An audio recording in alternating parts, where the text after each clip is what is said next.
Wanted to show this video. This is from CNN. They're highlighting the fact that the Afghanistan War, the American people were misled. This goes along with other ideas that I've had for a long time concerning the military-industrial complex, concerning the fact that a lot of wars are fought really for purpose of power and profit of America's elite. Let's go ahead and see what CNN is saying. A bombshell series of investigative reports in the Washington Post exposing heartbreaking truths about the U.S. war in Afghanistan, which has claimed some 2,400 U.S. lives and cost nearly $1 trillion. The Post says over 3 administrations, George W. Bush, Barack Obama, and now Donald Trump, the U.S. failed to deliver on its promises, and officials routinely lied to the American people about the war. Let's bring in our chief national security correspondent, Jim Shooter. This is truly a bombshell, so heartbreaking. Tell us more, Jim. Yeah. Well, and I know you agree. I think these documents bear reading by every American. The Afghan War is America's longest war. Thousands of Americans have died. $1 trillion in U.S. taxpayers' money have gone there. And what we learned from these papers is a campaign across multiple administrations of both parties to mislead the American public on the essential question of whether the U.S. was or even could win the war. A massive new trove of confidential documents obtained by the Washington Post reveals U.S. officials systematically lied to the American public about the Afghan War, virtually since the beginning, 18 years ago. The objective: to conceal widespread fears that America was losing. The Post says it has obtained more than 2,000 pages of documents, some part of a lengthy government report. The idea that the American people were misled, that shouldn't be a shock to anyone.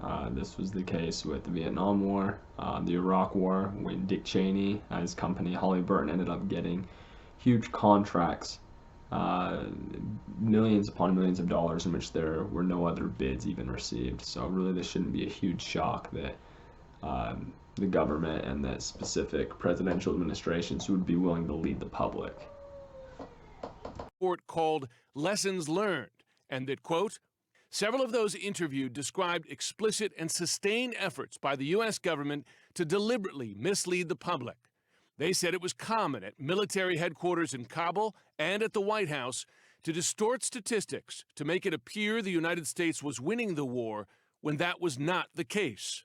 The report includes interviews with more than 600 people with first-hand war experience, and includes memos from former Secretary of Defense Donald Rumsfeld, who once wrote in April 2002, 6 months after the war began, "I know I'm a bit impatient, but the fact that Iran and Russia have plans for Afghanistan and we don't concerns me." He ends the note with, "Help!" exclamation point. General Douglas Lute, who served as the White House's Afghan War czar for Presidents Bush and security advisor to Obama, is quoted in the report saying in 2015, "We were devoid of a fundamental understanding of Afghanistan.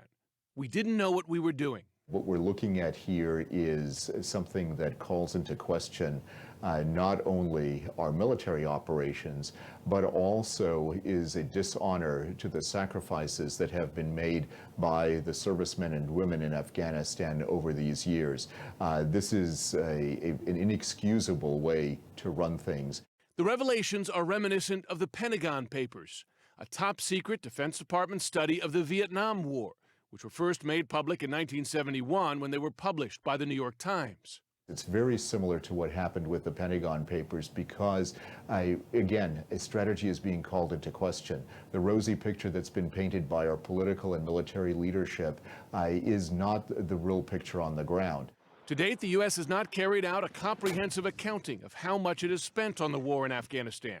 Since 2001, the government has spent or appropriated between $934 billion and $978 billion, according to an inflation-adjusted estimate cited in the Post. In the report, one unnamed executive with USAID estimated that 90% of what U.S. spent was overkill.